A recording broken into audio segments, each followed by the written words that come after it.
Baik, Assalamualaikum warahmatullahi wabarakatuh, Bapak Ibu.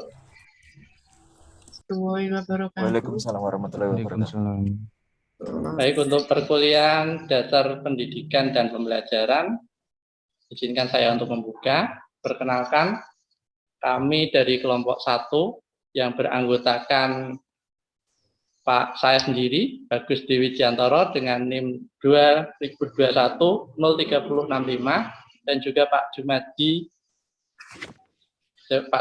dengan NIM 2021-03073. Perkenankan dalam kesempatan kali ini kami ingin menyampaikan materi mengenai literasi dalam pendidikan dan pembelajaran. Sebelum saya sampaikan materi dari kami, izinkan kami untuk memberikan stimulus berupa video.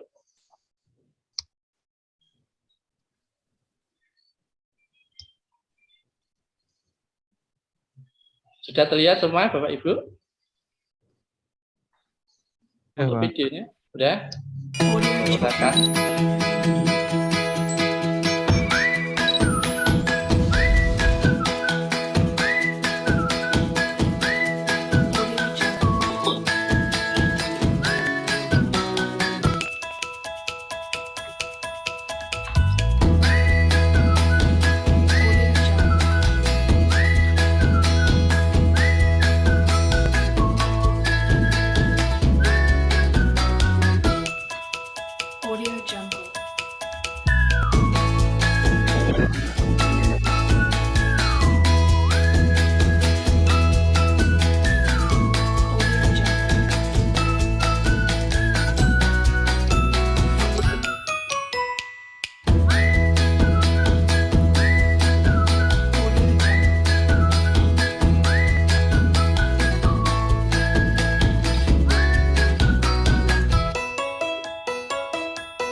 Sekarang untuk memasuki materi berikutnya akan saya sampaikan dalam bentuk PPT.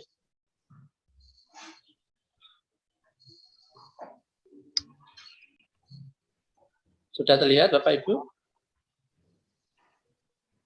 Bagaimana?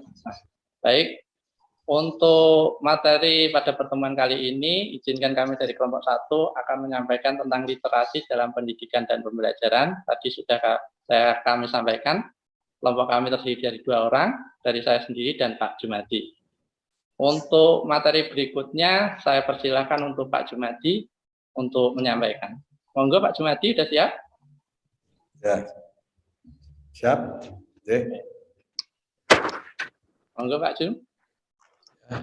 Pengertian literasi ya, ini saya sampaikan bahwa literasi adalah istilah umum yang merujuk kepada seperangkat kemampuan dan keterampilan individu atau seseorang dalam membaca, menulis, berbicara, menghitung, memecahkan masalah pada tingkat keahlian tertentu yang diperlukan dalam kehidupan sehari-hari.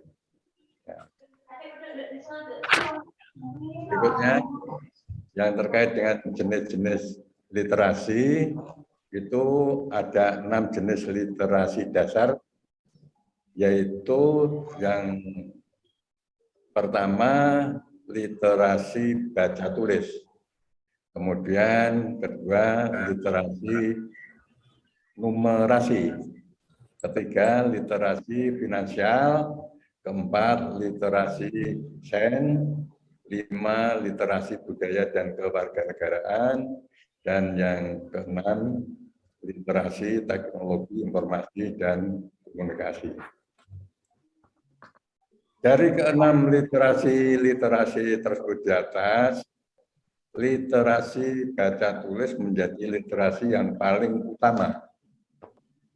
Karena literasi baca tulis pada pendidikan dasar, khususnya pada jenjang sekolah dasar, harus diperkuat.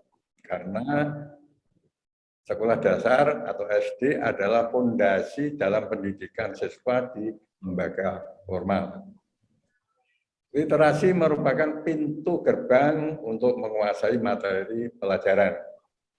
Di kelas rendah, 1-3 diajarkan membaca, nulis, berhitung, atau kalistung yang notabene merupakan literasi yang paling mendasar.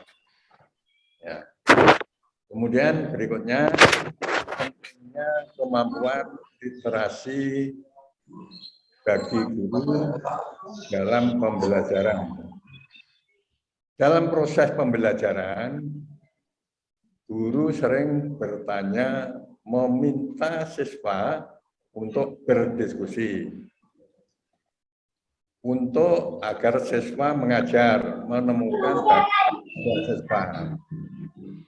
Hal ini ya hanya dapat dilakukan apabila guru mempunyai kemampuan literasi yang memadai, mau dan mampu melaksanakan inovasi dalam pembelajaran, juga terus mengupgrade diri sehingga mempunyai pengetahuan dan wawasan luas. Bagaimana bisa berdiskusi atau meminta siswa mengajar di depan kelas bila pengetahuan dan pemahaman serta kemampuan literasinya sangat minim? Akibatnya malah miskin, IDD, saat berdiskusi atau bercerita di depan kelas, juga cara pemecahan masalahnya yang tidak membuat anak menjadi berpikir kritis dan kritis. Kemudian berikutnya, manfaat membaca. Ya. Yang pertama, membaca bisa digambarkan sebagai jembatan yang menghubungkan Anda ke masa lalu menuju masa depan. Nah, kehidupan manusia pada hakikatnya adalah sebuah referensi, termasuk kehidupan berbangsa dan bernegara. Maka oleh sebab itu, dengan membaca, kita sebenarnya sedang berpetualang ke masa lalu. Yang kedua, membaca adalah proses mental untuk menggali informasi dan ilmu pengetahuan dalam bentuk apa saja. Memiliki banyak informasi dan ilmu pengetahuan akan membantu kita untuk menguasai bidang kehidupan ini. Kita tidak akan tertinggal oleh kemajuan teknologi dengan segudang ilmu pengetahuan yang telah kita peroleh dari. Yang ketiga, dengan membaca, maka kita akan bisa menulis. Menulis adalah keterampilan berbahasa manusia yang paling tinggi sehingga tidak semua orang memiliki kecakapan ini. Tulisan sebenarnya merupakan ungkapan rasa atau pikiran dalam bentuk teks. Pikiran-pikiran yang kita tuangkan itu merupakan muara dari pengetahuan yang kita peroleh melalui kegiatan membaca. Nah, kemudian berikutnya. Baik, untuk materi selanjutnya akan saya sampaikan. Terima kasih Pak Jum. Silakan ya. Monggo. Kemudian untuk materi berikutnya ialah mengenai tantangan dalam upaya pembudayaan kegiatan literasi di Indonesia. Pada dasarnya, masih banyak orang berpikir bahwa membaca hanya akan menghabiskan waktu dengan percuma dan tidak bermanfaat. Sehingga mereka berpikir lebih baik melakukan aktivitas yang lain daripada membaca. Padahal, dengan membaca kita dapat menambah wawasan serta ilmu pengetahuan untuk memperkaya intelektual. terutama di era globalisasi seperti sekarang ini yang begitu pesat. Salah satu faktor utama penyebab lemahnya kemampuan literasi di Indonesia ialah rendahnya minat baca masyarakat yang tergolong sebagai faktor kultural. Sehingga dalam penanganannya dibutuhkan rencana jangka panjang yang harus dilaksanakan secara menyeluruh dan berkesinambungan kepada seluruh masyarakat Indonesia. Sebab begitu minat baca pada generasi terkini berhasil dibudayakan, maka nilai tersebut akan diwariskan lagi kepada generasi-generasi selanjutnya dan menciptakan domino efek dalam budaya membaca di Indonesia. Sehingga diharapkan nantinya mampu mengubah nilai kultur yang awalnya sempat disepelekan tersebut.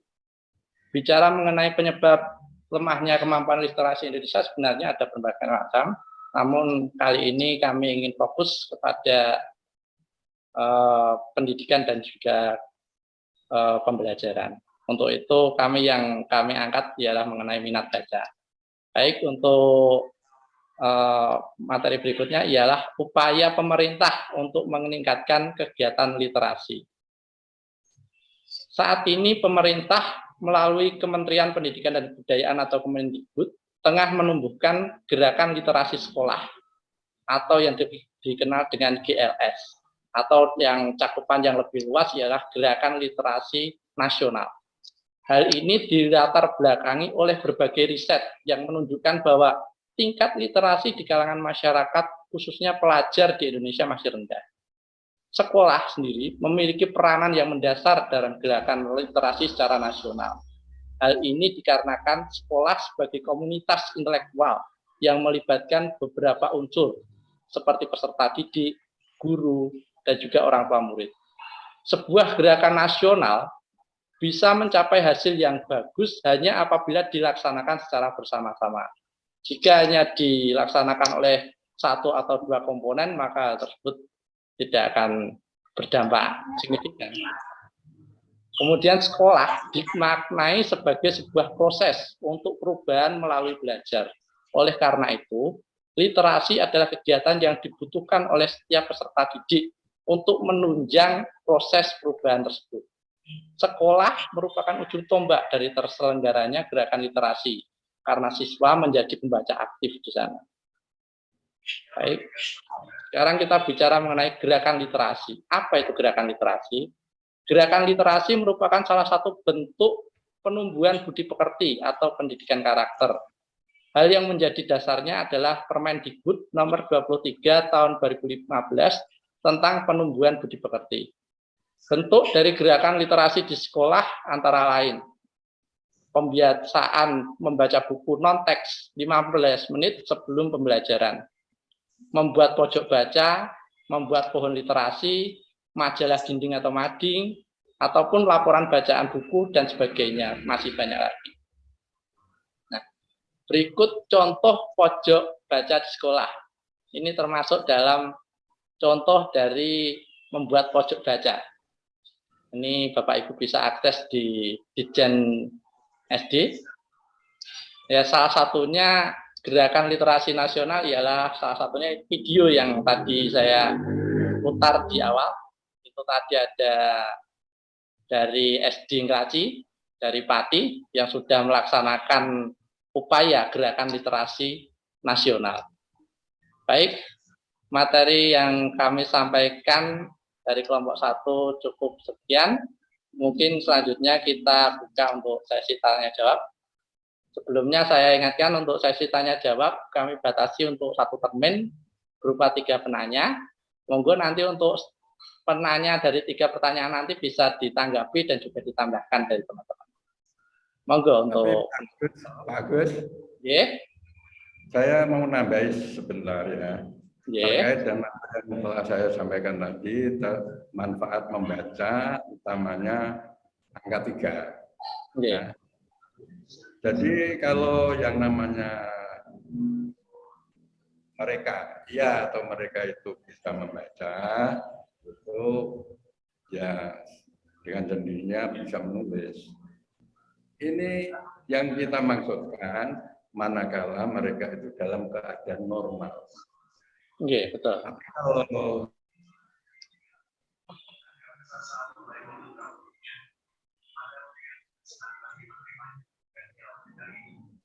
Monggo Pak Jum. Kita ya menemukan beberapa orang, 2 orang kalau tidak salah, itu dia bisa membaca, tapi tidak bisa menulis. Karena yang pertama anak itu cacat sejak lahir, yang kedua cacat setelah dia usianya baru sekitar belasan tahun. Itu salah satu contohnya. Yang lain kita lanjut. Baik, kita lanjut untuk termin sesi tanya jawab. Monggo, ada yang ingin bertanya? Iya, monggo Pak Abi.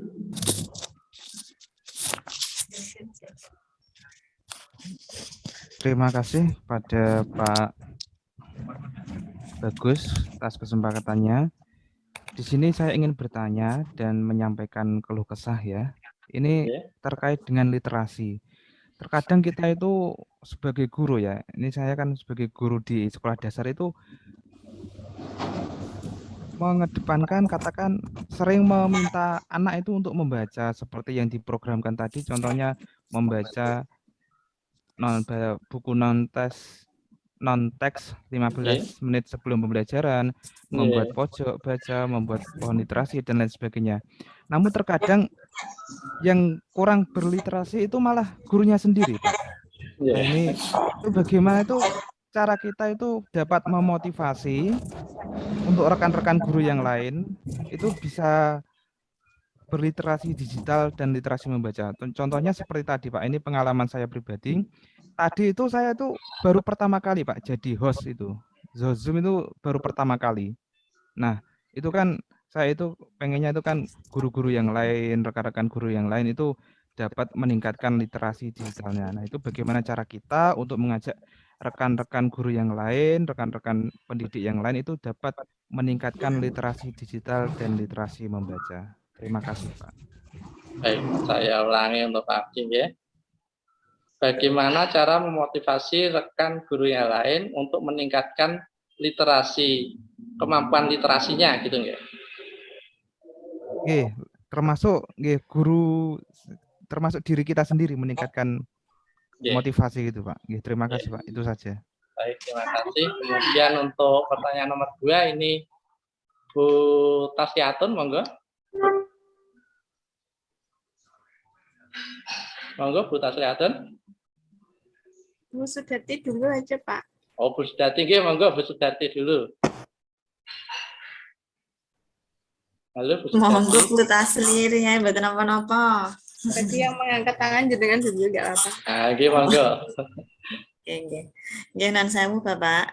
Tadi kan sudah disebutkan dalam pentingnya kemampuan literasi bagi guru dalam proses pembelajarannya. Itu kan mempunyai kemampuan literasi yang memadai. Yang dimaksud guru mempunyai literasi yang memadai itu yang bagaimana? Terima kasih.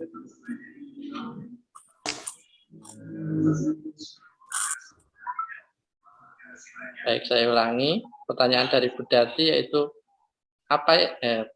bagaimana yang dimaksud guru ya? Ya, yang dimaksud kemampuan guru yang memadai dalam hal literasi.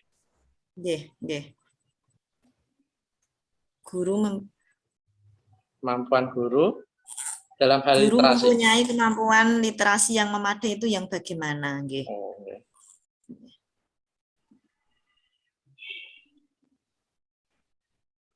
Kemudian untuk tanya nomor 3, ini Bu Tasyiatun atau Pak Ika dulu? Monggo. Bu Tasyiatun, monggo. Iya. Ya, terima kasih. Pembahasan yang sangat menarik sekali ya tentang literasi. Yang mau saya diskusikan di sini itu tidak jauh-jauh, ini pengalaman saya sendiri, Pak. Ya.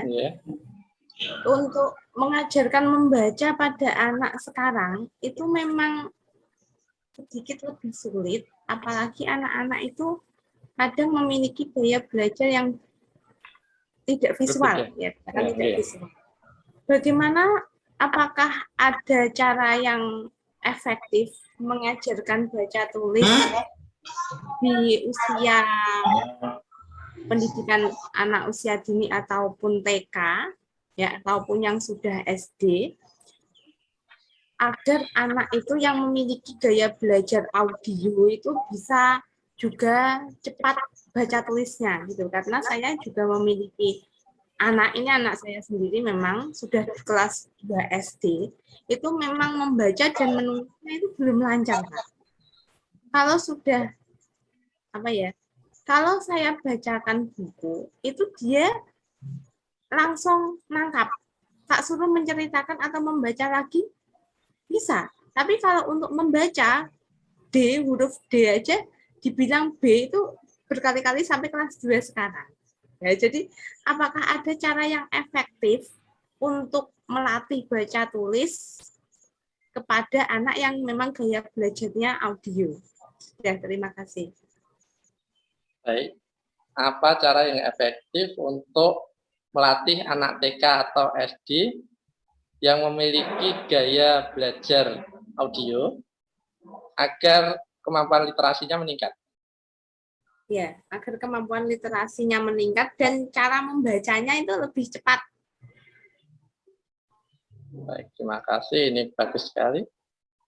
Dan selama ini kita mengajarkan baca, hitung, tulis, itu kan dengan visual ya Pak ya. Tanpa visual, saya belum menemukan formula yang tepat untuk mengajarkan mereka tanpa melewati visual. Ya. Berarti ini tadi khusus untuk anak usia TK dan SD gitu. Iya. Oke, terima kasih. Kemudian untuk penanya, ini masih banyak yang bertanya, yang angkat tangan masih banyak, ini gimana? Ya, monggo satu termin aja kita selesaikan sekalian ya. Monggo penanya keempat, Pak Ika. Untuk saya Pak, ngapunten, tadi pertanyaannya hampir sama dengan Bu Tasliatun. Yeah. Mungkin kalau di Bu Tasliatun tadi di level TK nggih atau PAUD. Nah, SD saya mau tanya juga bisa. Lah nggih, pertanyaannya hampir sama. Jadi kalau di skip mawon ngoten. Oh gitu nggih. Makasih nggih, Pak. Terima kasih Pak Ika. Udah terwakilkan. Kemudian untuk penanya selanjutnya Pak Fauzin, Cios bertanya, monggo. Halo Pak Fauzin. Ya, coba teman yang lain aja. Ini tadi sudah ini apa itu Pak Ika dan Bu Tasliatun. Sudah mewakili. Monggo yang lain dulu aja. Berarti ini sudah ada 3 penanya. Saya tutup saja nggih satu termin ini untuk 3 pertanyaan. Karena tadi kan untuk mengakomodir yang sudah telanjur lisensi. Baik, untuk pertanyaan pertama yaitu bagaimana cara memotivasi rekan guru yang lain untuk meningkatkan kemampuan literasinya termasuk diri kita sendiri. Dari pertanyaan dari Pak Abi. Monggo untuk Pak Jum mungkin bisa menjawab. Nah, kalau terkait dengan memberi motivasi, ya terkait dengan teman sendiri ini terutama kan dengan teman sendiri. Ya, kita melakukan yang namanya pendekatan secara kekeluargaan. Sebab kenyataannya di suatu sekolah itu terjadi hal yang demikian. Jadi gantian mengajar. Jadi contohnya begini. Jadi hari Senin yang bersangkutan libur, terus di kelasnya diamput dengan guru yang lain. Nggak ada itu. Kenyataan kan begitu. Ya. Nah, ini kalau dilakukan, maka motivasi yang memberikan setidak-tidaknya ya teman-teman sendiri atau terutama yang punya kewenangan untuk itu, misalnya kepala sekolah. Ya. Kepala sekolah ini kan membawahi mereka. Ya. Jadi ini kan bagaimana cara mendorong kepada anak buahnya, teman sekerjanya, untuk melakukan suatu tindakan-tindakan yang sebagaimana mestinya sesuai dengan tugas-tugasnya. Kemudian bisa juga dengan cara yaitu melakukan motivasinya dengan cara itu menunjukkan ketentuan-ketentuan. Nah, jadi ketentuan-ketentuan yang harus dipenuhi oleh rekan sejawatnya. Saya kira kalau mereka itu mau ya mengoreksi dirinya sendiri masing-masing, saya kira tidak akan terjadi hal-hal yang ada kelemahan jika menjadi tugas para guru. Menurut saya begitu.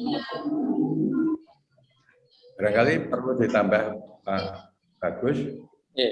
Saya setuju sekali saya sangat setuju dengan pendapatnya Pak Jumadi, dengan jawabannya Pak Jumadi. Mungkin perlu saya tambahkan sedikit saja mengenai cara memotivasi rekan guru yang lain atau kita sendiri untuk meningkatkan literasi membacanya, kemampuan literasinya. Mungkin selain yang dikatakan oleh Pak Jum, kita bisa mengefektifkan mengenai forum-forum guru. Yang paling dekat dengan guru itu ada KKG, juga bisa digunakan dengan model, guru model. Ini kaitannya dengan kebijakan dari kepala sekolah sendiri. Forum KKG itu kan diselenggarakan setiap Sabtu yang membahas mengenai baik itu lingkungan sekolah tentunya. Nah, nanti di situ kita bisa selipkan untuk pelatihan-pelatihan. Kalau Pak Abi tadi kan untuk Zoom mungkin masih baru, mungkin di kesempatan mendatang untuk KKG-nya bisa diagendakan untuk materi pengenalan Zoom atau mungkin peningkatan kemampuan guru untuk menggunakan Zoom di gugusnya masing-masing. Itu yang paling dekat. Karena untuk kebijakan yang lebih tinggi kan nanti melibatkan stakeholder yang lebih luas nanti. Jadi kita mulai dari lingkungan sekolah dan gugus kita masing-masing dulu. Itu untuk pertanyaan nomor 1. Monggo mungkin ada yang bisa menambahkan yang lain mungkin dari Bapak Ibu. Saya Pak. Saya Bapak mungkin mau menambahkan. Bu Siti, monggo. Jadi betul apa yang tadi dikatakan bahwa dengan cara memotivasi rekan-rekan kita sesama guru. Ya, cara memotivasinya mungkin bermacam-macam. Mungkin diantaranya dengan menyempatkan membaca di setiap waktu luang. Jadi ketika di sekolah itu ada waktu luang, jadi tidak banyak digunakan untuk ngobrol sesama guru, mungkin disempatkan untuk membaca. Kemudian juga bisa dengan mempunyai target untuk membeli buku. Jadi ada rekomendasi untuk bulan ini misalnya saya mau beli buku ini. Atau misalnya ketika saya sertifikasi cair, saya akan membeli buku yang modelnya seperti ini misalnya. Kemudian bisa juga untuk mengikuti komunitas-komunitas membaca buku, mungkin atau komunitas menulis. Jadi biasanya di organisasi-organisasi itu ada ada seperti perkumpulan menulis. Nah ini kan dengan cara seperti ini kan ada motivasi untuk membaca juga. Kemudian bisa membiasakan membaca buku sebelum tidur mungkin, ya. Jadi ini untuk meningkatkan literasi teman kita atau kita sendiri juga. Kemudian juga berusaha untuk mempraktekkan cara membaca yang efektif, bagaimana untuk membaca ini bisa dipahami dengan lebih jelas, caranya bagaimana dipelajari. Atau ada target membaca. Kalau misalnya biasanya kalau membaca Al-Quran itu kan ada one day one juz ya, 1 hari 1 juz, misalnya ada target seperti itu. Atau membaca apapun, misalnya ada targetnya, saya selesai buku ini dalam waktu berapa hari atau 1 minggu atau bagaimana. Demikian Pak Bagus, ya. Pak Jumadi, tambahan dari saya. Ya, terima kasih Bu Siti Kemaidah atas tambahan jawabannya, bisa memperkaya wawasan kita ke depannya. Baik, untuk teman-teman yang lain mungkin ada yang mau menambahi jawaban untuk pertanyaan nomor 1 ini tadi? Sampun Pak, jadi saya mengambil kesimpulan saja, biar dibahas di yang lain. Jadi untuk meningkatkan motivasi tadi ya, nggih. Berarti saya simpulkan itu kita dapat memasukkan materi-materi literasi digital ke dalam forum-forum KKG atau MGMP gitu nggih. Yang paling pokok kan seperti itu, meningkatkan dan literasi digital seperti itu. Oke, mungkin itu saja kesimpulan dari saya. Terima kasih Pak atas jawaban dari Bapak Ibu semua. Terima kasih. Baik, terima kasih atas pertanyaannya Pak Abi. Karena tidak ada yang menanggapi. Ya, monggo Pak Jun. Saya akan menambahi sedikit ya Pak ya. Oke, monggo Pak. Saya pernah melihat yang namanya guru sekolah dasar itu terkait dengan keberhasilannya pembelajaran literasi. Ya. Dalam hal ini, apakah peserta didik itu mengerti dan memahami apa yang dipelajarinya? Dan mereka ya dapat mengaplikasikannya dalam kehidupan sehari-hari. Ya. Dalam contoh ini, ya. Ini seorang guru dan muridnya ya, siswanya. Contohnya begini, di Brebes itu ada anak peserta didik masih kelas berapa ya, sekitar kelas 4 atau kelas 5 itu. Ia habis sekolah, ia menggembala bebek ke sawah. Bebek sewaktu dikeluarkan dari kandangnya, itu dihitung satu persatu. Ya. Dan setelah sore sekitar jam 4.30 ya, seperti waktu ini, bebek itu digiring kembali ke dalam kandang dan dihitung kembali. Dan sekaligus dicek, ya, dikontrol ada yang bertelur di sawah atau tidak. Nah, jadi di sini seni berhitung itu ada. Ya. Seni berhitung itu ada kaitannya, membaca literasi kan termasuk ada seni berhitung, ya.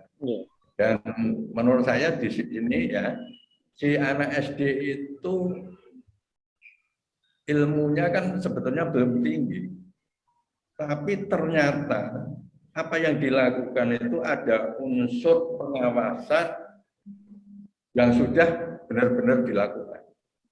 Jadi mulai awal mengeluarkan bebek dari kandang, masuk, nah, dihitung, itu kan sebagai kontrol pengawasan. Nah, padahal ilmunya belum tinggi, tapi sudah dilakukan segi pengawasan. Dan di mana-mana,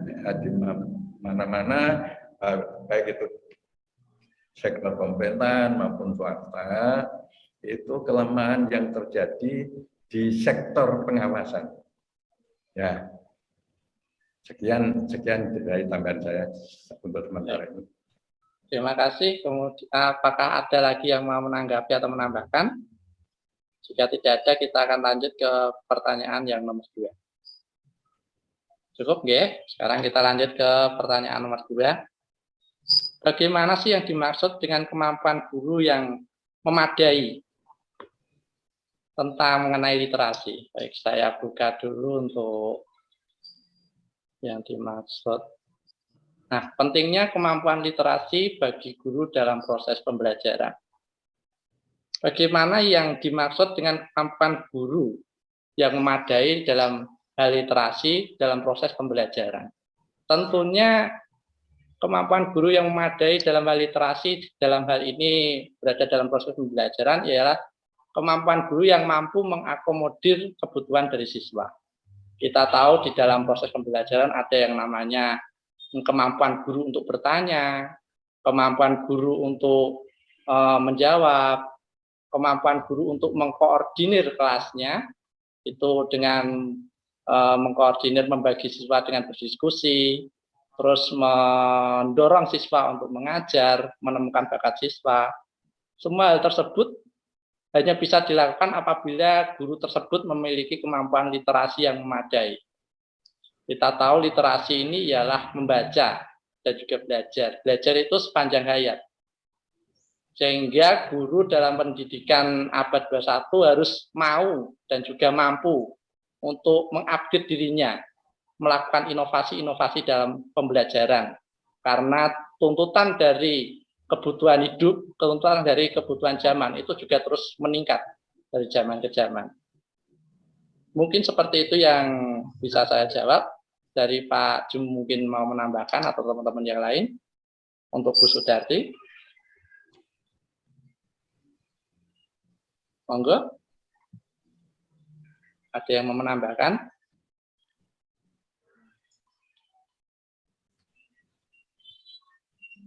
Bagaimana Bu Sudarti? Iya, Pak. Untuk yang literasinya itu memang harus membaca atau dengan cara lain bisa, Pak? Oh, literasi. Ya, baik, terima kasih. Untuk literasi, kita kembali kepada pengertian literasi. Literasi yang tadi dikemukakan oleh Pak Jum, yang dibaca di awal, bukan hanya mengenai kemampuan seseorang atau individu untuk membaca saja, tetapi menulis yang merupakan kemampuan dari turunan dari membaca itu tadi, berbicara, dan juga menghitung, serta memecahkan masalah. Ini tadi merupakan ruang lingkup dari pengertian literasi. Jadi literasi jangan hanya kita berfokus pada kegiatan membaca saja. Begitu. Terima kasih, Bapak. Baik, terima kasih Bu Sudarti. Bagaimana teman-teman, ada yang mau menanggapi lagi? Kalau tidak ada, kita akan lanjut ke pertanyaan nomor 3 oleh Bu Tasliatun. Yang ditanyakan ialah bagaimana cara yang efektif untuk mengajarkan pada anak TK atau SD atau anak usia dini agar anak-anak tersebut memiliki kemampuan literasi yang meningkat, terutama untuk kemampuan membacanya dengan cepat. Baik. Saya akan coba untuk menjawab pertanyaan dari Bu Tasliatun. Nun sewu, untuk anak-anak usia TK, SD atau anak-anak usia dini, untuk kemampuan kognitifnya kan masih terbatas. Mereka masih meniru, istilahnya meniru model. Karena itulah tadi Bu Tasliatun kalau ngendikan kan, ini anak saya kalau saya dungengi, saya ceritani, itu tahu Pak, itu bisa masuk untuk pembelajarannya. Karena memang taraf berpikir, taraf karakter kemampuan belajar anak untuk anak usia dini memang baru sebatas itu. Sehingga untuk cara yang paling efektif ialah dengan treatment itu tadi. Treatment pelan-pelan tapi berkesinambungan. Mungkin untuk jawabannya seperti itu. Mungkin ada yang mau menambahkan? Yang lain? Ya, baik Pak. Saya mau nambah sedikit, Mas Bagus. Monggo Pak. Yeah. Jadi sebagaimana yang dikhawatirkan atau kegelisahan Bu Tasliatun itu, bagaimana mengoptimalkan kepada peserta didik atau siswa, khususnya di TK atau di SD kelas rendah, untuk kemampuan literasi. Tadi yang disampaikan Mas Bagus ini kan anak-anak seusia itu kan kemampuan literasinya untuk membaca itu kan masih terbatas. Oleh karena itu pendapat saya ini mungkin masih sangat subjektif, artinya belum bisa mewakili keadaan seluruhnya. Namun ini bagian dari ikhtiar bagaimana kita bisa memberikan pembelajaran literasi kepada siswa. Misalnya untuk kelas 1 atau TK, kita dari guru dibagikan saja buku yang ada gambar-gambarnya. Nah, ada gambarnya, buku-buku itu kalau anak SD, anak kelas 1 kan biasanya yang dilihat gambar-gambarnya, bukan bacaannya. Nah, nanti untuk mengetahui anak-anak ini sudah membaca, sudah melihat gambar apa belum, nanti Bu Guru itu bisa bertanya. Setelah kita memberikan waktu dalam rentang waktu tertentu untuk menyimak buku-buku tadi, ditanya. Misalnya sebut saja salah satu atau dipanggil bersama-sama. Siapa tadi yang melihat gambar bebek? Nanti akan tunjuk jari. Nah, dari situlah kita pancing. Ayo, siapa tahu bebek itu kakinya berapa? 2. Kalau kakinya 2 itu tulisannya bagaimana? D, U, A, gitu. Suara bebek itu bagaimana? Siapa tahu? Nah, nanti suaranya wek itu tulisannya bagaimana ya? Itu nanti barangkali secara tidak langsung sudah memberikan pembelajaran literasi. Atau kita ajak praktekan. Bebek itu kalau berjalan bagaimana? Ayo kita dipraktekkan begini, berdiri, berbaris. Bebek itu kalau berjalan berbaris apa sendiri? Berbaris. Kalau berbaris, bagaimana berbarisnya bebek itu? Nah, itu kita selain memberikan pembelajaran literasi, juga mengukur untuk sebagai alat ukur bagi guru bahwa anak itu ketika diberi waktu untuk kegiatan literasi itu benar-benar melaksanakan literasi. Kalau anak-anak diberi buku, ayo silakan dibaca selama 15 menit. Setelah 15 menit selesai. Kita tidak mengetahui, Bapak Ibu guru tidak mengetahui selama 15 menit tadi anak-anak itu benar-benar membaca, benar-benar melaksanakan kegiatan literasi atau diam saja jalanan HP. Sehingga dengan demikian ini masukan atau saran barangkali juga sudah dilaksanakan dalam waktu-waktu tertentu, misalnya 1 minggu sekali itu kita bisa melakukan checking kepada siswa. Misalnya Eko, selama 1 minggu kemarin literasi yang dilaksanakan tentang apa? Yang buku kalian baca buku apa? Mas Eko coba. Ya nanti di situ ini mungkin belum tidak cocok untuk anak TK dan SD kelas 1. Mungkin sudah saatnya anak kelas 3 atau kelas 4 yang sudah sedikit-sedikit sudah bisa membaca. Nah, misalnya apa yang dibaca Mas Eko selama 1 minggu kemarin kegiatan literasi? Saya membaca tentang kegiatan menanam jagung. Coba ceritakan apa yang dibaca oleh Mas Eko. Ini secara tidak langsung memberi kemampuan dia untuk tampil percaya diri, bercerita di depan kelas, menanam jagung. Menanam jagung itu diawali dengan cara begini. Ceritakan saja apa yang sudah dibaca. Nah, itu hanya untuk bagian dari ikhtiar bagi guru untuk mengetahui bahwa selama kegiatan literasi itu benar-benar dimanfaatkan secara optimal, apa hanya diam saja atau hanya melihat gambar saja tanpa ada hasil yang terukur. Saya rasa tambahan saya singkat itu bisa menambah literatur bagi teman-teman, betapapun yang tadi sudah disampaikan oleh Mas Bagus sudah sangat rinci dan sudah sangat jelas. Matur nuwun Mas Bagus, saya kembalikan. Baik, terima kasih Pak Fauzin, masukannya sangat menyeluruh sekali ini bagi pelaksanaan pembelajaran. Terima kasih sekali lagi. Kemudian untuk Pak Susilo, mungkin Presiden ini mau menanggapi nggih Pak? Monggo. Mau menambahi Pak. Monggo Pak. Dari apa yang disampaikan oleh teman-teman sangat luar biasa, antusias sekali dalam merespon pertanyaan-pertanyaan. Pertanyaan yang ketiga tadi Pak, belajar membaca bagi anak TK atau SD yang efektif tadi. Saya punya cara-caranya Pak. Ada dari dalam dan dari luar Pak. Dari luar dulu Pak ya, dari lingkungan dulu. Monggo Pak. Kenalkan satu cara membacanya. Kenalkan huruf dengan cara yang seru dan menyenangkan. Contohnya Pak, buatkan kartu gambar huruf, ditulisi huruf ABC yang besar, biar anak cepat untuk menghafal. Itu yang pertama. Yang kedua, ajarkan anak untuk menghafal suku kata.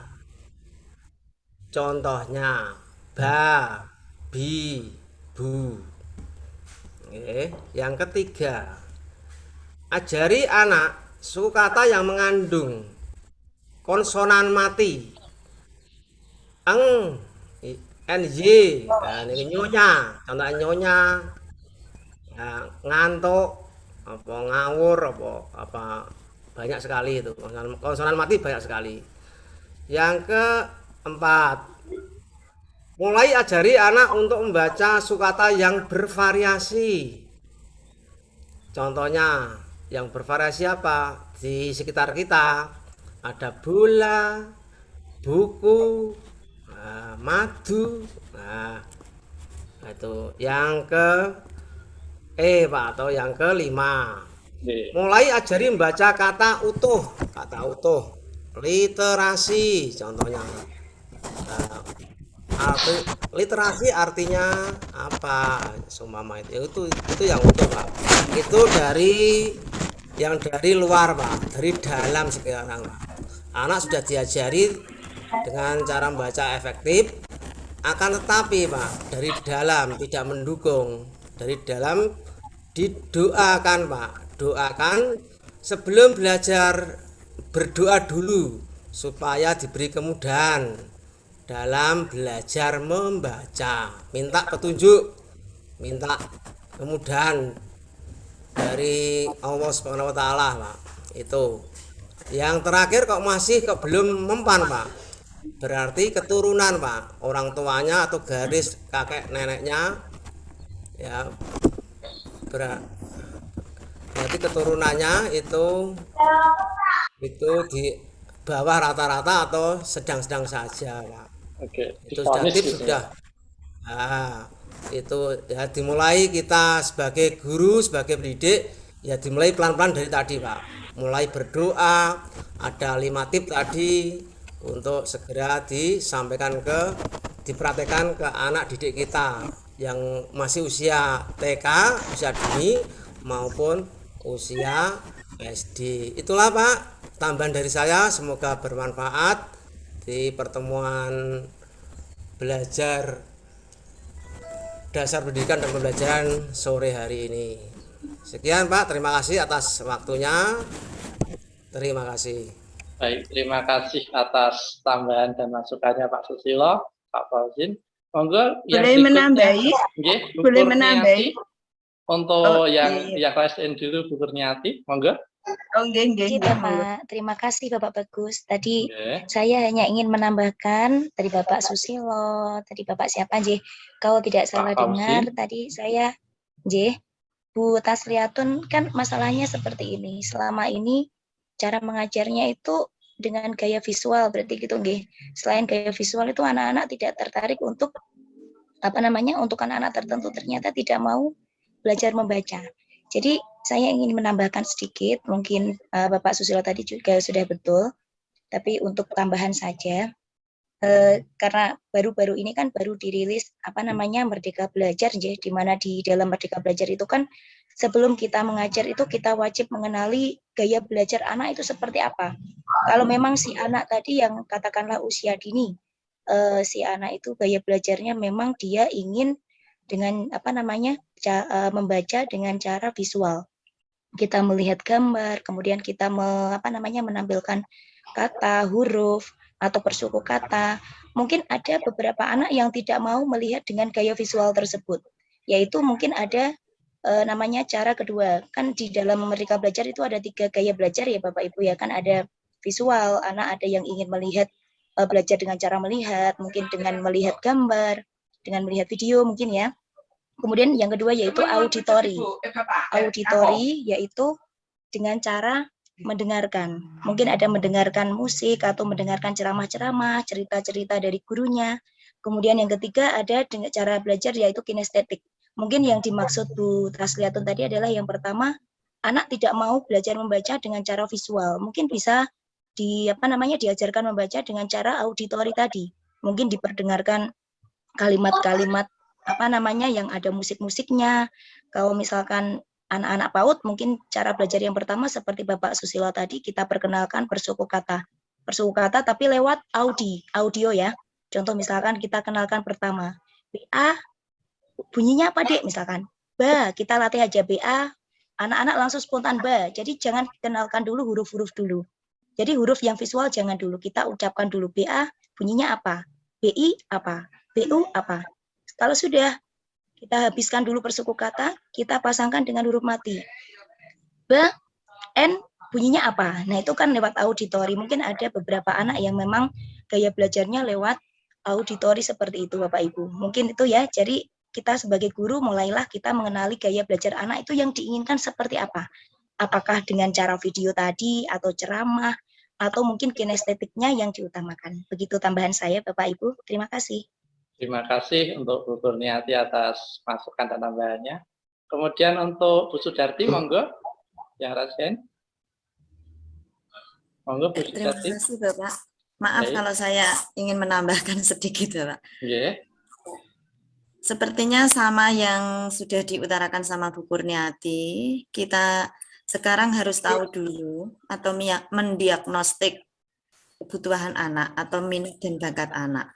Yaitu yang ada gaya belajarnya ada 3 tadi, sudah disebutkan sama Bu Kurniati, yaitu dengan visual, kinestetik, dan auditori. Kita cari dulu bagaimana sih anak ini yang dimau atau yang diminati atau sesuai kemampuannya. Misalnya kalau yang sudah disebutkan Bu Kurniati tidak usah saya ulang lagi. Sama, kalau saya biasanya menggunakan cara seperti ini, mungkin cocok atau tidak untuk di putranya Bu Tasliatun tadi. Nggih. Kalau yang untuk auditorinya atau pendengarannya, saya biasanya itu menggunakan untuk nyanyian. A, B, C, D, E, F, G. Ya, seperti itu nanti anak suka dulu. Oh, A itu yang bagaimana Bu? Seperti itu. A. Yang putranya Bu Tasliatun kan sulit untuk membedakan antara B dan D. Itu memang sangat susah sekali Pak untuk anak di kelas 1 membedakan B, D, M, N, itu banyak sekali anak yang tidak tahu atau lama sekali untuk membedakan huruf-huruf itu. Biasanya kalau untuk membedakan B dan D, saya itu menggunakan seperti kalau bahasa Jawa, kula biasanya ngeten.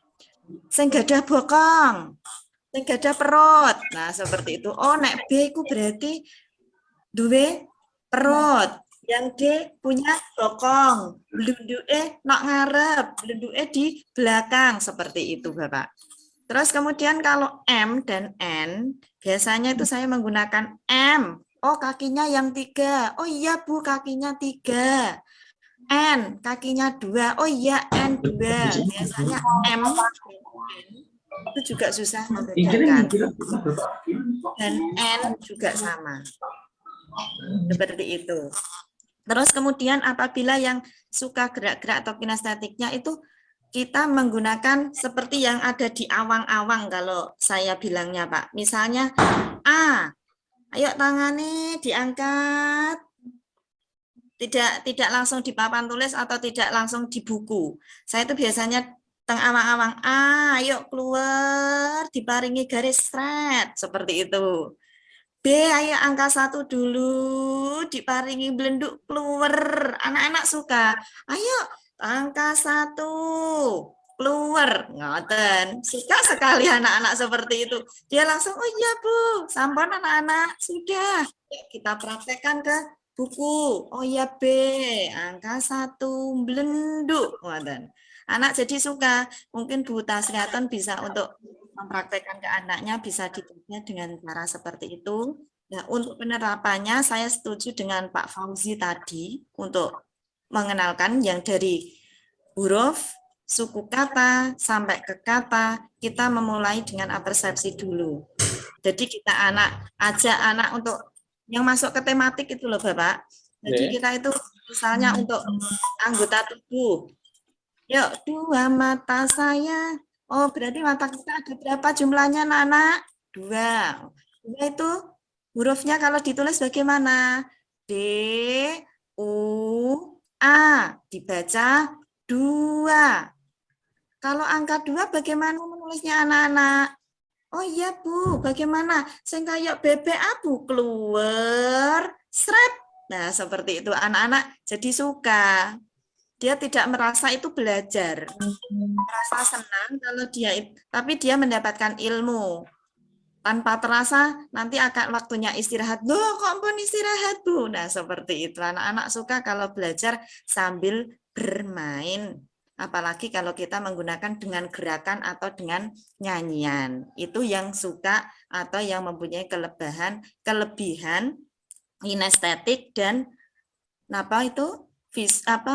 auditorinya. Tapi kalau yang visual biasanya itu saya bukakan di video atau laptop itu nanti anak melihat. Oh ya, seperti ini. Atau saya praktekkan di papan tulis atau di ala-ala seperti itu. Mungkin itu yang bisa saya tambahkan. Bapak, matur nuwun. Baik, terima kasih untuk Bu Sudarti atas tambahannya. Sekarang bagaimana saya kembalikan ke Bu Tasliatun, bagaimana penjelasan dari kami? Apakah sudah cukup? Iya Pak, ya terima kasih. Penjelasannya sangat jelas sekali dari teman-teman. Mungkin nanti tidak hanya saya terapkan ilmu ini, tidak hanya saya terapkan kepada anak saya ya, karena saya memang punya anak-anak yang lain yang memang harus saya ajari untuk baca, tulis, dan berhitung. Ya, terima kasih. Baik, terima kasih untuk teman-teman semuanya. Berhubung ini waktunya sudah mepet dan masih ada kelompok 2 yang akan presentasi, jadi saya persingkat saja nggih. Untuk presentasi kami dari kelompok 1 dan juga diskusi ini tadi saya tutup. Untuk terima kasih untuk teman-teman atas sharing jawabannya, atas pertanyaannya maupun atas perhatiannya. Terima kasih. Assalamualaikum warahmatullahi wabarakatuh. Waalaikumsalam warahmatullahi wabarakatuh.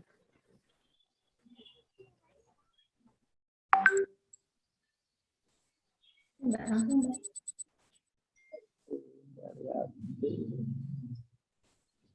Pakai ini tulis.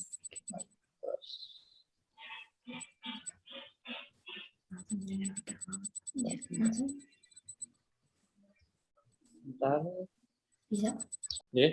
Monggo untuk Bu Windaryati dari kelompok 2, silakan waktu dan tempat saya kembalikan. Jangan lupa untuk rekap ya Bu ya. Ya, sudah siap. Ya Pak. Ya. Terima kasih waktunya yang diberikan pada saya. Sebelumnya mohon maaf Bapak Ibu karena ini waktunya tinggal 25 menit. Maka saya sampaikan dan nanti untuk pertanyaan saya batasi hanya 2 ya Bapak Ibu. Nanti kalau misalnya ada waktu bisa ditambah, tetapi ini untuk pertanyaan nanti tak aturi penjenengan untuk 2 pertanyaan saja. Terima kasih. Saya dan Bu Suryawati akan menyampaikan tentang konsep numerasi.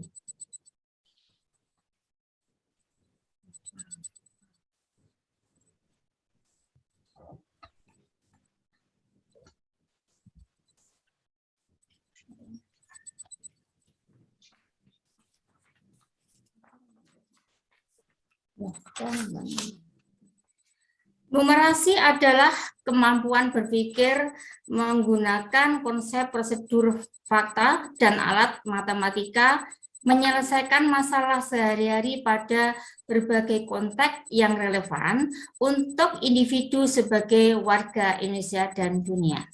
Numerasi tidak sama dengan konsep matematika. Perbedaannya terletak pada pemberdayaan pengetahuan dan keterampilan. Kemudian kita lanjut tentang ruang lingkup numerasi. Di sini ada yang pertama mengestimasi dan menghitung dengan bilangan bulat. Kemudian yang kedua menggunakan pecahan, desimal, persen, dan perbandingan. Yang ketiga mengenali dan menggunakan pola dan relasi. Keempat, menggunakan penalaran spasial, kemudian yang 5, pengukuran, yang terakhir menginterpretasi informasi statistik. Kita masuk pada komponen numerasi. Nah, di sini di konten ini ada 4 poin. Yang pertama yaitu bilangan. Bilangan ini meliputi representasi, sifat, urutan, dan operasi beragam jenis bilangan seperti bilangan cacah, bulat, dan pecahan. Kemudian yang kedua pengukuran dan geometri. Ini meliputi pengenalan, bangun, datar, volume, dan luas dalam kehidupan sehari-hari. Kemudian yang ketiga, data dan ketidakpastian. Ini meliputi pemahaman interpretasi dan penyajian data maupun meliputi pemahaman maupun peluang. Kemudian yang keempat, aljabar. Nah, di aljabar ini meliputi persamaan dan pertidaksamaan dan fungsi termasuk pola bilangan serta rasio dan proporsi. Kemudian ini yang selanjutnya akan disampaikan oleh Bu Suryawati. Monggo Bu Suryawati, silakan. Ya, terima kasih atas waktu yang diberikan. Untuk komponen numerasi itu ada 3 aspek ya. Ada 3 aspek yaitu proses kognitif, proses kognitif tadi yang disebut konten, kognitif serta konteks. Untuk ini proses kognitif yaitu pemahaman, yaitu ada 3, yaitu yang pertama pemahaman, yaitu memahami fakta, prosedur, dan alat matematika. Yang kedua yaitu penerapan, yaitu mampu menerapkan konsep matematika dalam situasi nyata bersifat rutin. Sedangkan yang ketiga yaitu penalaran, yaitu mampu bernalar dengan konsep matematika untuk menyelesaikan masalah non-rutin. Untuk komponen yang terakhir yaitu konteks. Ada 3 yaitu personal, ini berkaitan dengan kepentingan diri sendiri secara pribadi. Yang kedua yaitu sosial budaya, berkaitan dengan kepentingan agar individu, budaya, dan isu kemasyarakatan. Untuk yang ketiga yaitu saintifik, berkaitan dengan isu, aktivitas, serta fakta ilmiah baik yang telah dilakukan maupun futuristik. Sedangkan untuk level pembelajaran, yaitu level pertama untuk di SD itu ada 3 level. Yang pertama yaitu kelas 1 dan kelas 2. Ini meliputi bilangan, geometri, dan pengukuran, kemudian yang ketiga aljabar. Untuk level yang kedua yaitu kelas 3 dan 4, itu ada 4, bilangan, geometri, dan pengukuran, aljabar, ditambah data dan ketidakpastian. Untuk level yang ketiga, yaitu kelas 5 dan 6, sama dengan level kedua. Ya, bilangan, geometri, pengukuran, dan aljabar, dan data dan ketidakpastian. Untuk level yang keempat itu kelas 7 dan kelas 8. Itu juga sama, ada 4, yaitu bilangan, geometri, dan pengukuran, aljabar, data, dan ketidakpastian. Hanya itu yang perlu kami sampaikan. Apabila ada pertanyaan, monggo Bapak Ibu kami persilahkan. Bu. Ya, terima kasih Bu Surya yang telah menyampaikan tadi mengenai numerasi. Kita lanjut Bapak Ibu untuk sesi ya untuk pertama sesi yang pertama tetap satu saja sesi karena ini waktunya sudah mepet. Saya berikan waktu 2 pertanyaan saja. Apabila nanti ada waktu kita lanjut. Gitu ya, Bapak Ibu. Ya. Untuk yang pertama, pertanyaan pertama, monggo silahkan yang akan. Ya, saya Bu. Ya, dari Bu Sundani. Oh iya, Bu Sundani. Begini, saya itu mungkin yang agak kurang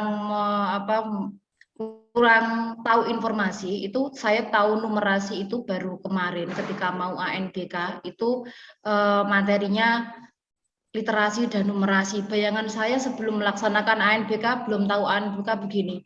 Literasi, bahasa Indonesia, numerasi, matematika. Bayangan saya seperti itu. Nah, ketika saya membuka soal-soal di contoh soal-soal, saya membuka numerasi itu membayangkan kok isinya kok beda, kok tidak sama dengan apa yang saya bayangkan. Bener itu hitung-hitungan tapi kok tingkat penalarannya kok tinggi. Ini menurut saya bisa tidak ya? Seperti itu.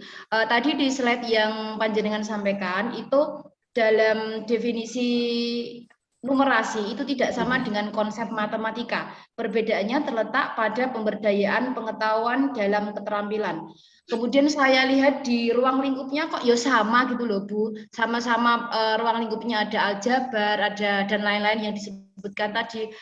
Pertanyaan saya, maksud dari pengertian numerasi dan numerasi dan matematika tidak sama dan perbedaannya terletak pada pemberdayaan pengetahuan dan keterampilannya itu seperti apa? Kalau mungkin bisa dicontohkan begitu Bu. Terima kasih dari saya.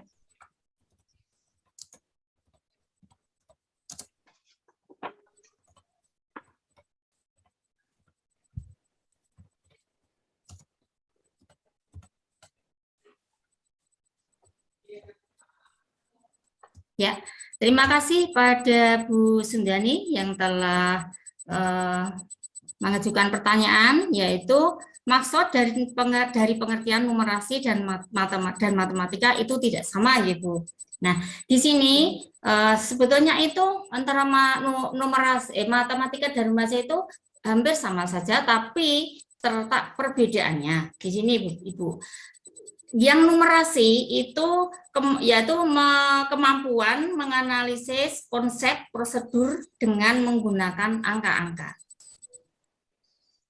Kemudian yang matematika itu menggunakan penelaah struktur abstrak, menggunakan logika simbolik dan notasi. Itu perbedaannya. Nah, apabila nanti bisa untuk yang soalnya, contoh-contoh soal, nanti Ibu bisa mendownload di https://kemendikbud.go.id. Itu Ibu. Monggo misalnya Bu Surya mau menambahkan?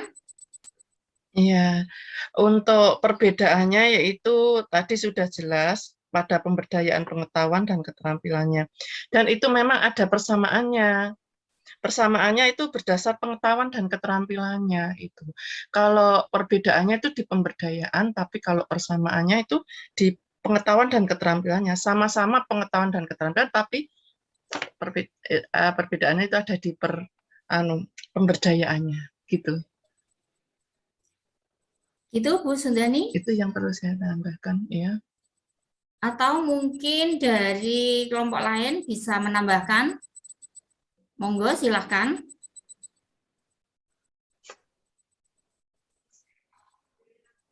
Bagaimana Bu Sundani? Sudah? Ini berkelanjutan ya Bu? Ya. Apakah orang yang mempunyai pengetahuan matematika saja itu sudah mampu mengakomodir yang numerasi? Apakah yang saya bisa matematika, apakah berarti saya juga bisa numerasi? Ya, itu karena itu hampir sama bisa Bu.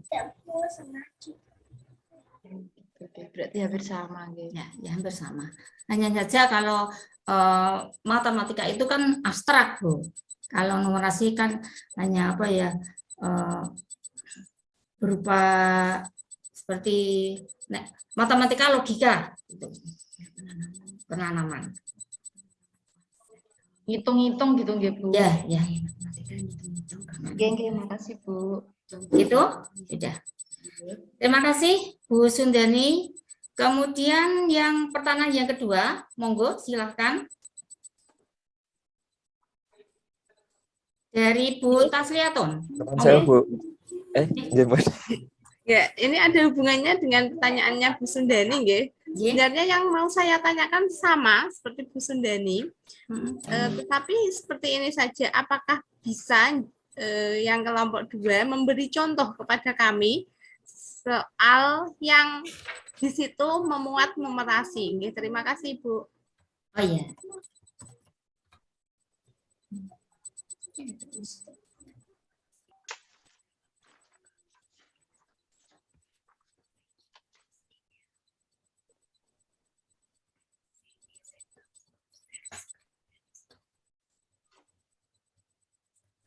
Untuk soal misalnya pecahan ya, untuk misalnya soal pecahan, ini Ibu Tasliatun ya tadi yang bertanya.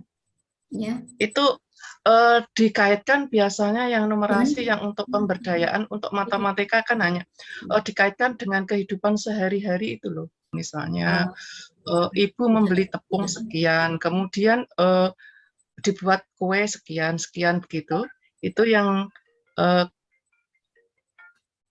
itu bisa dimasukkan ke situ.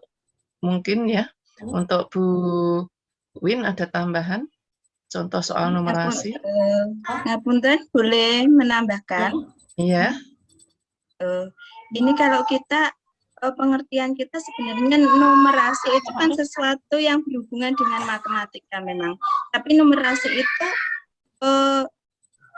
ini jangkauannya luas. Matematika kadang kan kita di sekolahan kita diajarkan tentang sesuatu, tapi di dunia kerja nanti di dunia luar kita itu tidak. Oh, ini ilmu ini tidak ada manfaatnya di dunia kerja, kadang kan gitu. Sedangkan numerasi ini secara luasnya, maksudnya kita itu menghubungkan sesuatu. Kalau ini kan berhubungan dengan hampir sama dengan ini tematik, pembelajaran tematik. Berarti kan kaitannya numerasi itu seperti tadi yang dikatakan Bu Suryawati nggih, itu kalau kita di pembelajaran, saya kan pegang kelas 5, itu kan baru saja ANBK kan di situ, itu seperti ini, matematika tentang pecahan tadi, matematika tentang pecahan, di situ kan juga ada aljabar juga sama kan, materinya tentang matematika juga. Seumpama di situ ada soal tentang pecahan.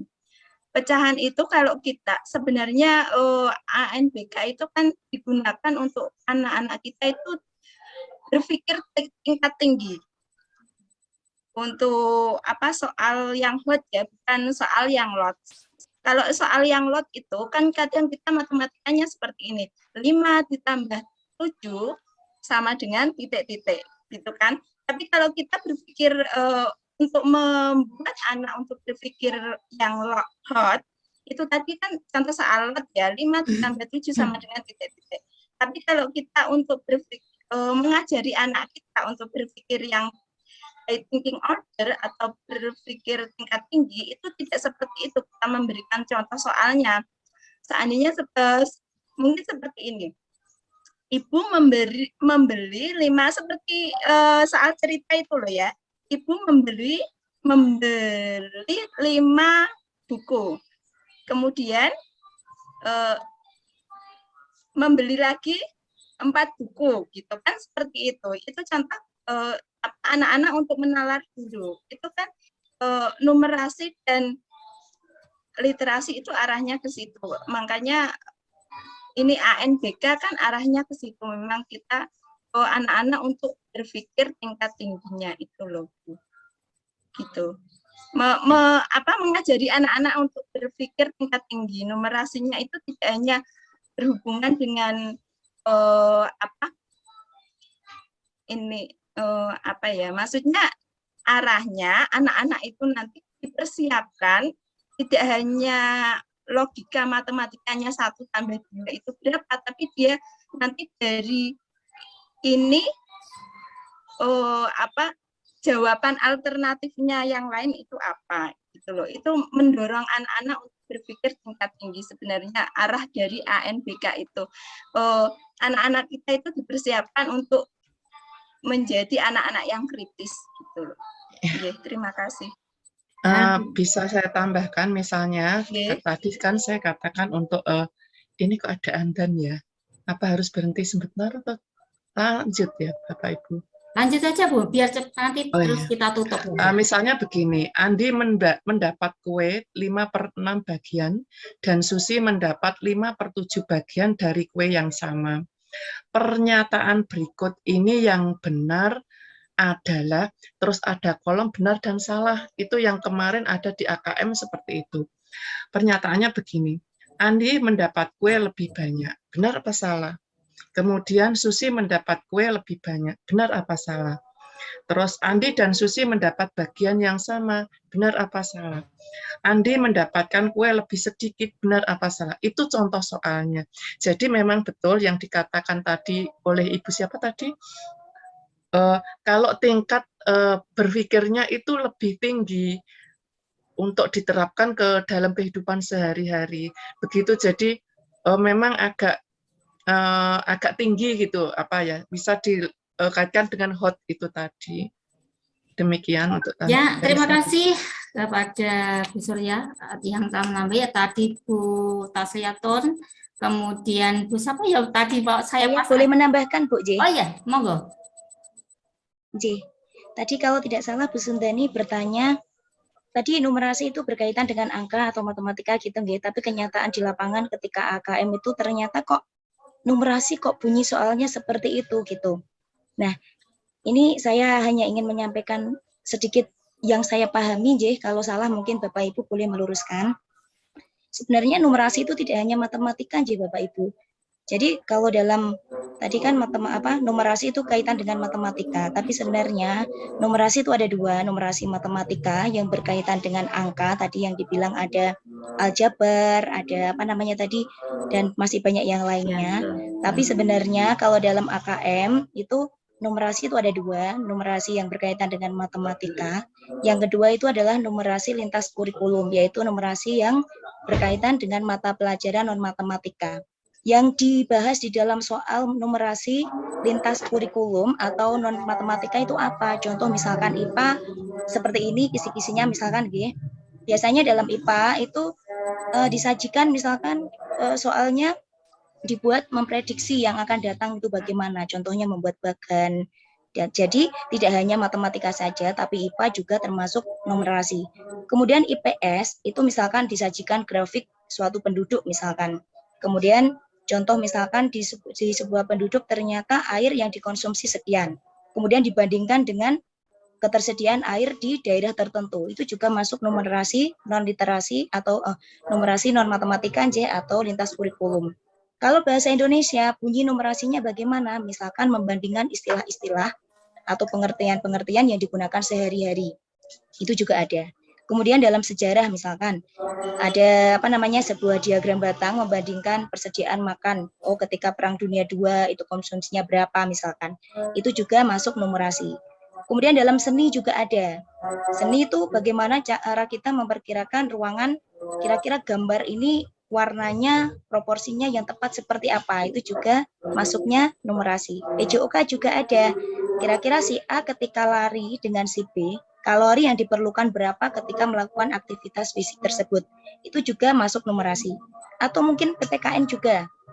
Ya, membandingkan bagaimana pertumbuhan ekonomi pada masa Presiden A atau Presiden B. Itu juga masuk numerasi ya Bapak Ibu. Jadi pemahaman saya selama ini, jadi numerasi itu nggak hanya yang berkaitan dengan matematika, yang berbau aljabar, atau mungkin yang lainnya, tapi juga ada numerasi lintas kurikulum selain matematika, yaitu memuat mata pelajaran non-matematika. Begitu Bapak Ibu, mungkin ada yang mau menambahkan atau meluruskan. Terima kasih. Terima kasih Bu Kurniati ya ini. J. Terima kasih telah menambahkan ini untuk kekayaan, untuk pengetahuan kita semua. Karena gini ya Bapak Ibu, untuk ini AKM kan baru tahun ini kita semua mengalami baru ini tentang numerasi dan literasi. Jadi kadang masih terlalu belum familiar. Kemarin kan gitu, karena baru tahun ini kita mengadakan AKM itu ya Bapak Ibu. Gini Bapak Ibu, ini karena sudah azan, gimana? Kita lanjut atau kita akhiri? Akhiri. Ya? Namun saya Diakhiri. langsung ditarik kesimpulan aja seperti apa untuk presentasi kelompok 2.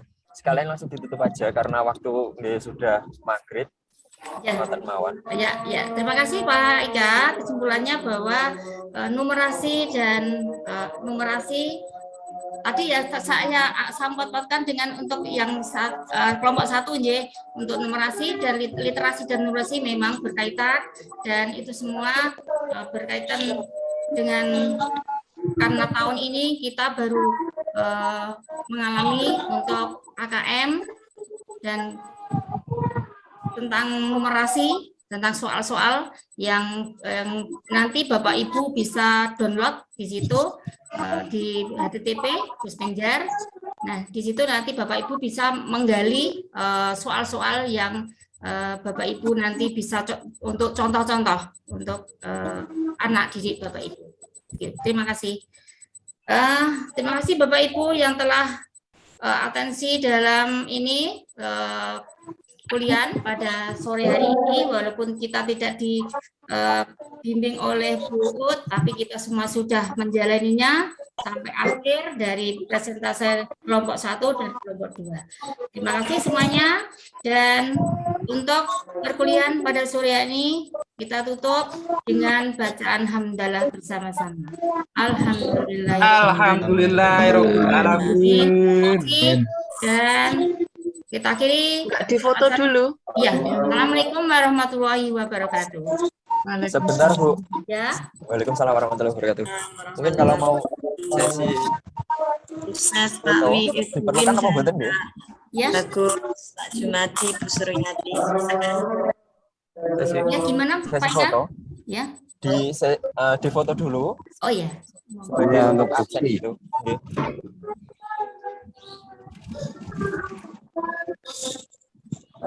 Simpen ya, mau yang bisa ngefoto nggih? Soalnya kalau pakai HP tidak bisa. Bentar Pak, bentar. Tak kembalikan dulu. Stop recording dulu loh Bu. Sudah saya screenshot. Ya.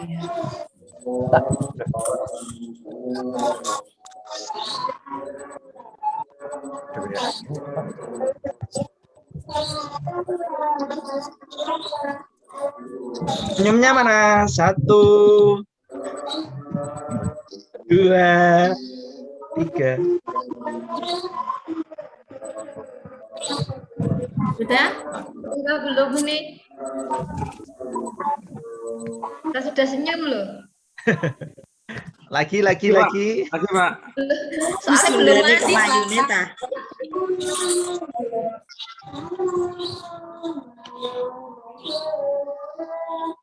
Ya Bani kan Pak. Oke, lagi ya. Oke, siap ya. 1, 2, 3.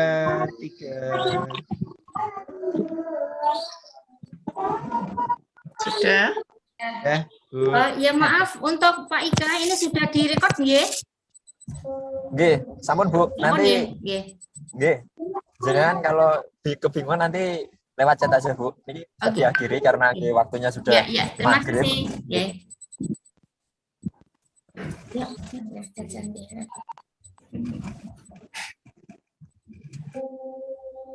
Langsung live saja. Terima kasih untuk Bapak Ibu semua yang udah bersemangat perkuliahan hari ini sampai maghrib. Mungkin dari Bapak Ibu semua bisa meninggalkan room Zoom. Bu Kurnia baru okay. tampil Pak, belum di screenshot tadi kayaknya. Sudah Bu. Sudah Ibu, sudah. Mohon. Numan Bu. Terima kasih. Saya bubar. Saya tampil di belakang layar saja Bu.